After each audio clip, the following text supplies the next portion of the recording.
زیر حراست تشدد میں ملوث تھے، ان کو بھی کچھ نہیں کہا گیا. تو یہ ایک بہت اچھی مثال قائم کی اس وقت پاکستان پیپلز پارٹی نے. لیکن جو موجودہ دور ہے اس میں پچھلے 11 مہینے اگر آپ دیکھیں تو ان 11 مہینوں میں ہم نے وہی چیزیں ہوتی دیکھی ہیں جس کی بنیاد پر پی ڈی ایم جب اپوزیشن میں تھی تو کرٹیسائز کرتی تھی عمران خان صاحب. بڑے دعوے کیے جاتے تھے، جمہوریت کی بات کی جاتی تھی، آئین کی بات کی جاتی تھی، آئین کے اندر دیے گئے حقوق کی پامالی کی بات کی جاتی تھی. لیکن آج اگر ہم رویہ دیکھیں تو رویہ اس حکومت کا اسی طرح ہے.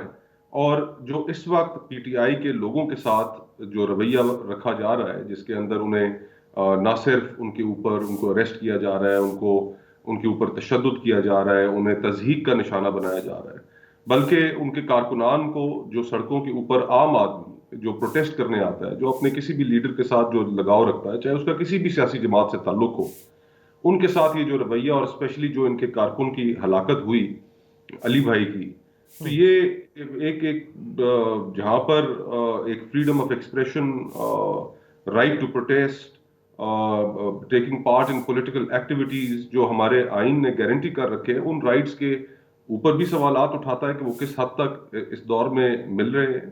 اور نگران حکومت کے اوپر بھی سوال اٹھاتا ہے کہ وہ غیر جانبدارانہ رہ کر کیسے الیکشن کرائے گی.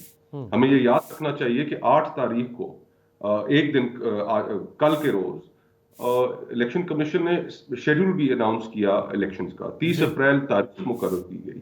اور اگر جلسے جلوس اور ریلیاں نکالنے کی سیاسی جماعتوں کو آزادی نہیں ہوگی، اگر وہ کوئی پولیٹیکل ایکٹیویٹی کرتی ہیں اور اس کے نتیجے میں ان کے ساتھ یہ عمل رکھا جائے گا جو عمل کل رکھا گیا، تو پھر ان الیکشنوں کے شفاف ہونے پر بھی سوالات اٹھیں گے، نگران حکومت کے غیر جانبدار ہونے پہ بھی سوال اٹھیں گے. مصطفیٰ صاحب، اور یہ کیسا تضاد ہے، اور بڑا کھلا تضاد ہے. یعنی تضاد ہوتا ہے ہمارے ہاں، ہمیشہ رہا ہے، لیکن اس کا کم از کم بھرم ضرور رکھا جاتا ہے.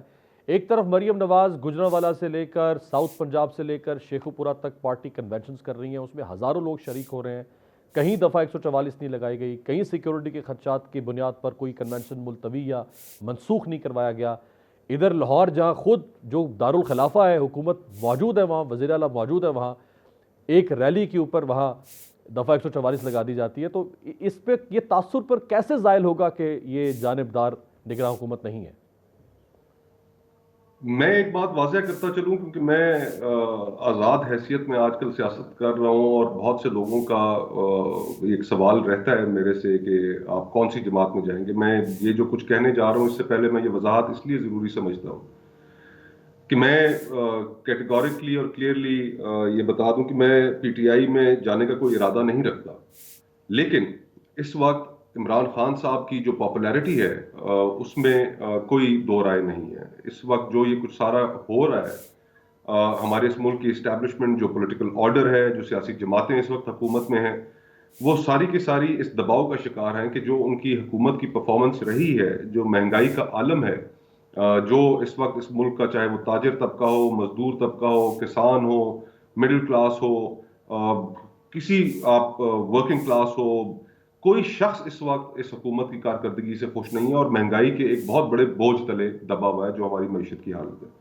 تو اس وقت یہ تمام لوگ جو ہیں ایک خوف کا شکار ہیں کہ اگر الیکشنز ہوتے ہیں تو ان الیکشنز کے نتیجے میں عمران خان صاحب کو جو عوام کا موڈ نظر آ رہا ہے، شاید ایک واضح برتری حاصل ہو. اور یہ اس ڈیموکریٹک پروسیس کو بھی ڈی ریل کرنا چاہتے ہیں، سبورٹ کرنا چاہتے ہیں. حیرانی ہوتی ہے کہ جب وہ جماعتیں جو صبح شام جمہوریت اور آئین اور ڈیموکریٹک کنونشنز کی باتیں کرتی تھیں، آج کتنے آرام سے کہہ دیتی ہیں کہ ہاں اگر آئین پر عمل نہ ہو تو کوئی حرج نہیں ہے، الیکشنز 90 روز میں نہ ہو تو کوئی حرج نہیں ہے. جن جماعتوں کے اکابرین کے اس آئین پر دستخط ہیں، وہ بڑے فخر سے یہ بات کہہ دیتے ہیں کہ الیکشنز اگر ڈیلے ہو جائیں تو ہمیں اس پر کوئی اعتراض نہیں ہوگا. تو یہ بنیادی طور پہ خوف تو اسی چیز کا ہے. تو میں تو یہ سمجھتا ہوں خوف ہے یا کوئی مصطفیٰ صاحب، ایک تو خوف ہے، ہو سکتا ہے کوئی مجبوری بھی ہو سکتی ہے نہ بولنے کی یا نہ کھڑا ہونے کی، کیونکہ بلاول صاحب اگر سیلاب کے حوالے سے ان کو پیسے نہیں دیتی وفاقی حکومت تو وہ دھمکی دے دیتے ہیں کہ ہم حکومت چھوڑ دیں گے. اگر مردم شماری پر ان کے تحفظات دور نہیں ہوتے تو وہ دھمکی دیتے ہیں کہ ہم حکومت چھوڑ دیں گے. ایم کیو ایم دھمکی دیتی ہے ہم تو حکومت چھوڑ دیں گے. یہاں سیاسی مقدمات انتقامی نوعیت کے درج ہو رہے ہیں, یہاں صحافیوں کو ہراساں کیا جا رہا ہے, ایک صحافی قتل ہو جاتا ہے پاکستان سے باہر, یہاں جمہوری حقوق سلب کیے جا رہے ہیں, یہاں زباں بندی ہو رہی ہے, لیکن کوئی اتحادی جماعت نہیں کہہ رہی ہم حکومت چھوڑ دیں گے. مجبوری ہے کیا؟ مجبوری تو نہیں ہے, یہ پاور پالیٹکس ہے جس نے اس پاور پالیٹکس نے اس تمام جس کو کئی ہمارے جو رائے دینے والے سنجیدہ رائے رکھنے والے لوگ ہیں انہوں نے اس کو بھانمتی کا کنبے کا نام دیا ہے. ایک چیز جو اس وقت سب کو جوڑے رکھی ہے وہ ہے اقتدار, اور اقتدار سے چمٹے رہنے کے جو فوائد عمومی طور پر ہمارے ملک اور معاشرے میں دیکھے جاتے ہیں وہی اس کی بنیادی وجہ ہے. اگر عوام کے ایشوز کی اوپر بات ہوتی تو اس وقت جو پرائس اس ملک کے عوام پے کر رہے ہیں وہ تو بہت بڑی ہے. اس وقت ملک ایک معاشی بدحالی کی طرف جا چکا ہے. ہم ڈیفالٹ کر سکتے ہیں, ڈیفالٹ کا خطرہ ایک ریالٹی ہے, ہماری معیشت کی کوئی سمت نہیں, اور اس کے نتیجے میں جو انجام ہونا ہے یہاں پر اللہ نہ کرے کہ ہم اس نہج پر پہنچیں, لیکن ایک بہت بڑی بحرانی کیفیت جنم لے سکتی ہے کہ جس ملک میں ایتھنک فالٹ لائنز ہوں, جس ملک میں ریلیجس فالٹ لائنز ہوں, تو وہاں پر اس طرح کی جب افراتفری کا عالم پڑے گا تو خدا خیر کرے. تو ان ساری چیزوں کو مد نظر رکھتے ہوئے میں تو یہی سمجھتا تھا کہ پہلے دن سے میں نے یہی موقف رکھا کہ تحریک عدم اعتماد کے بعد ہمیں فوری الیکشنز کی جانب بڑھ جانا چاہیے تھا, اور شاید اس وقت ہم اس پوزیشن میں ہوتے کہ نیک ٹو نیک مقابلہ ہم کرتے عمران خان صاحب سے. اس وقت عمران خان غیر مقبول اور آپ لوگ مقبول جماعتیں تھیں. جی ہاں, اور اب صورتحال یکسر مختلف ہے, اور لیکن پھر بھی جو پولیٹیکل پروسیس کا حصہ جو جماعتیں ہیں ان کو قطع نظر کسی بھی حالات سے الیکشن سے نہیں گھبرانا چاہیے. اس وقت پورے ملک میں ایک تاثر پھیلا ہوا ہے کہ حکومت میں موجود جماعتیں الیکشن سے بھاگ رہی ہیں, گھبرا رہی ہیں. بہت بہت شکریہ مصطفیٰ نواز کھوکھر صاحب. بہرحال وہ اس وقت ایک آزاد سیاسی حیثیت رکھتے ہیں, ایک وسیع سیاسی تجربے کے بعد پاکستان کے اپر ہاؤس کا حصہ رہے, حکومت کا ماضی میں حصہ رہے, اور ان کی آزاد رائے کو اس وقت ایک بڑا طبقہ پاکستان میں سراہ رہا ہے. ایک بریک پر جاتے ہیں, بریک کے بعد بات کریں گے خیبر پختونخوا کے گورنر ابھی تک انتخابات کی تاریخ کا اعلان کیوں نہیں کر رہے.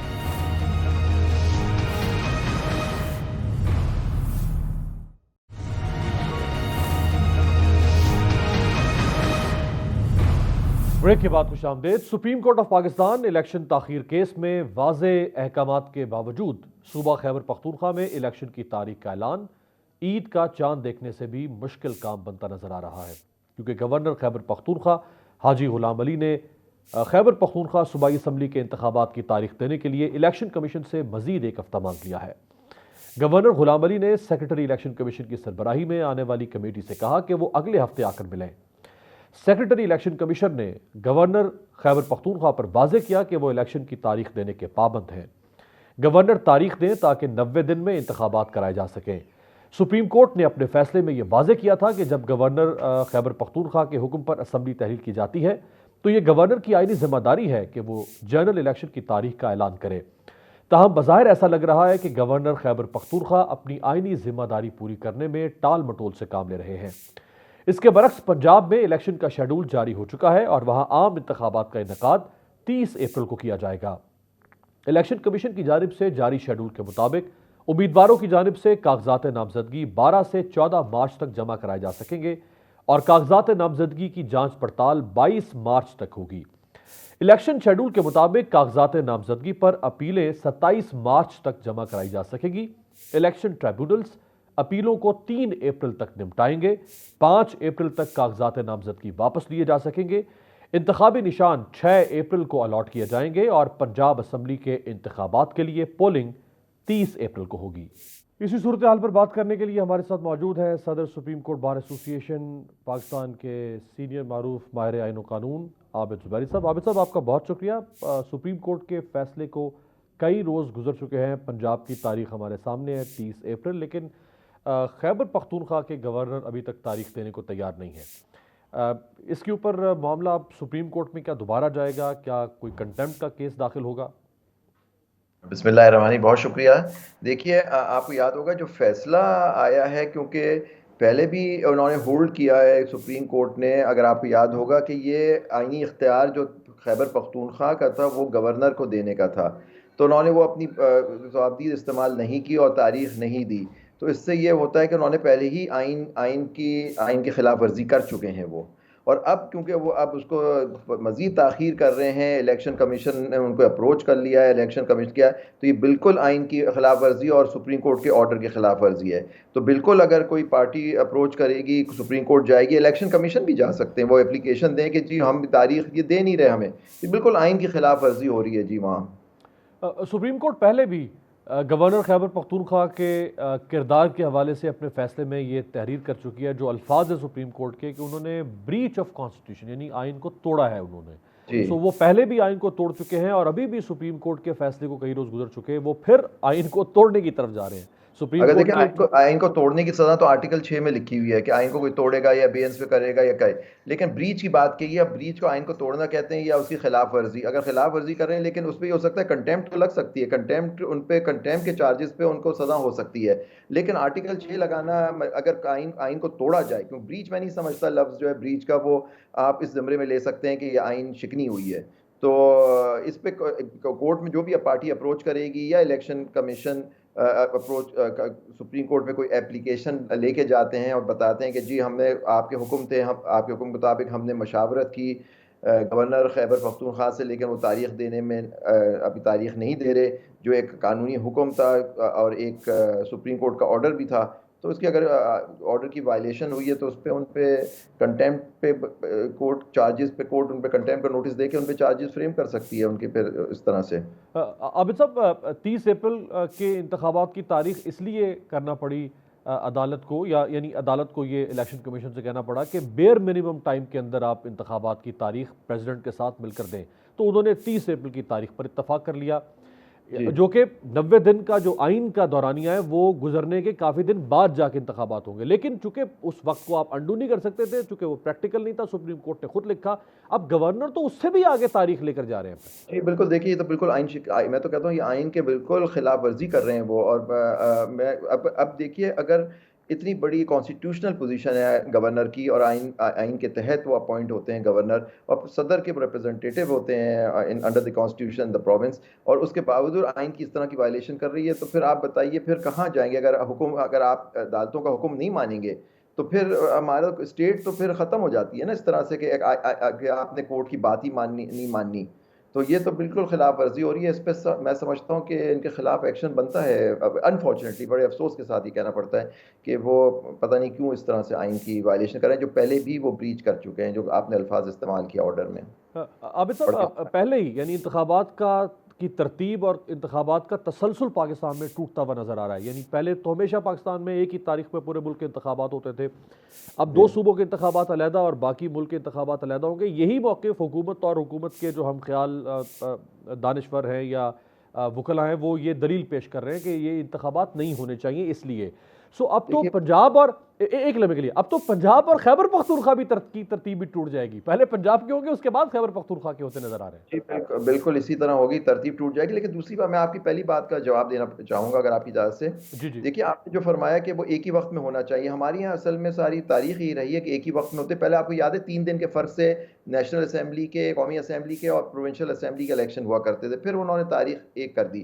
ہمیشہ وہ آپ دیکھیں کہ آٹومیٹک جب ہمارے یہاں آئین بحال ہوا اس کے تحت 5 سال حکومت پوری کرتی تھی, اس کے بعد آٹومیٹکلی تحلیل ہوتی تھی اور پھر الیکشن ہوتے تھے ہمارے یہاں, یا ایک دن پہلے وہ تحلیل کر دے تاکہ ان کو 90 دن مل جائیں بجائے 60 دن کے انڈر آرٹیکل 224(1).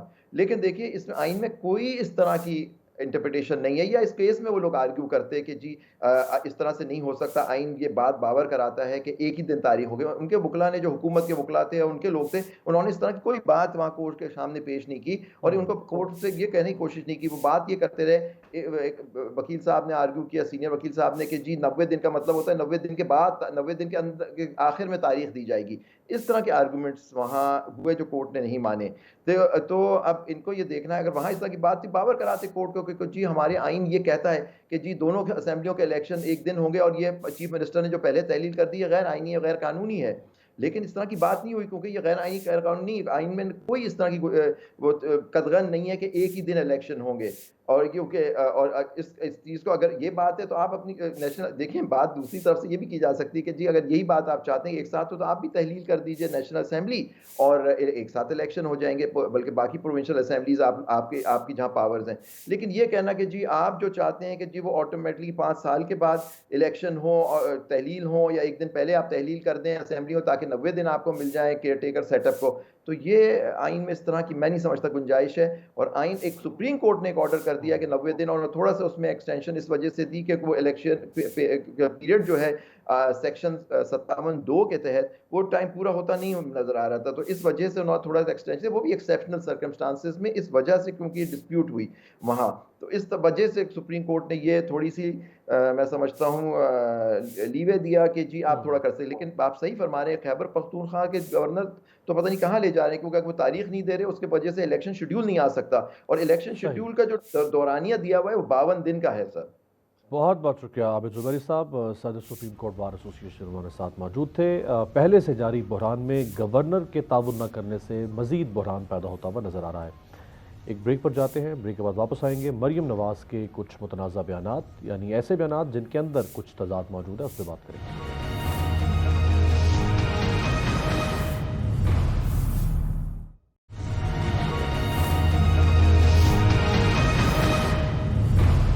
بریک کے بعد خوش آمدید. میاں نواز شریف اور مریم نواز ماضی قریب میں سابق آرمی چیف جنرل باجوہ کو آڑے ہاتھوں لیتے رہے.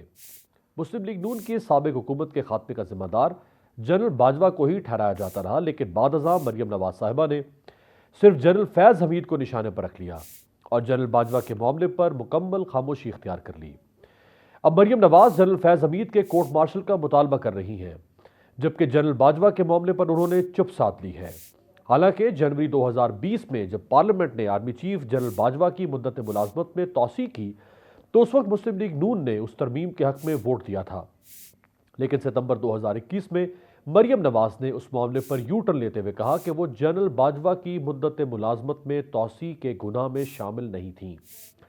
اہم بات یہ ہے کہ 28 نومبر 2022 کو سابق آرمی چیف جنرل باجوہ عہدے سے سبکدوش ہو گئے تھے، جس کے کچھ دنوں بعد سابق ISI چیف فیض حمید نے بھی ریٹائرمنٹ لے لی تھی، جبکہ جنرل باجوہ اور جنرل فیض کے ریٹائرمنٹ سے تقریباً 1 ماہ قبل مریم نواز لندن چلی گئی تھی اور ان کی واپسی 28 جنوری 2023 کو ہوئی تھی.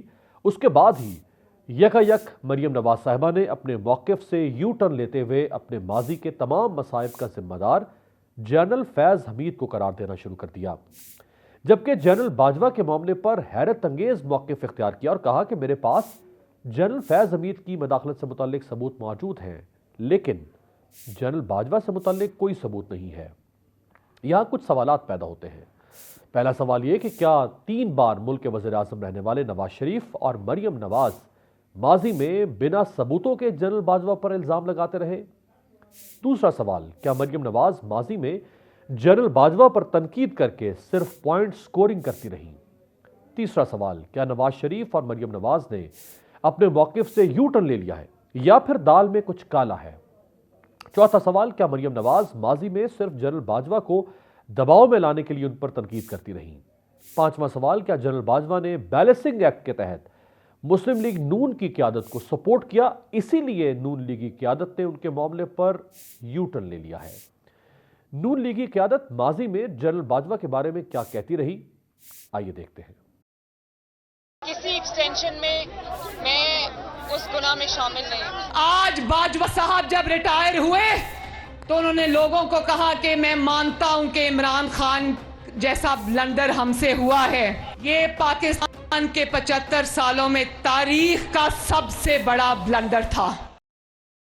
اور اب مریم نواز صاحبہ کے تازہ ترین موقف پر نظر ڈالتے ہیں.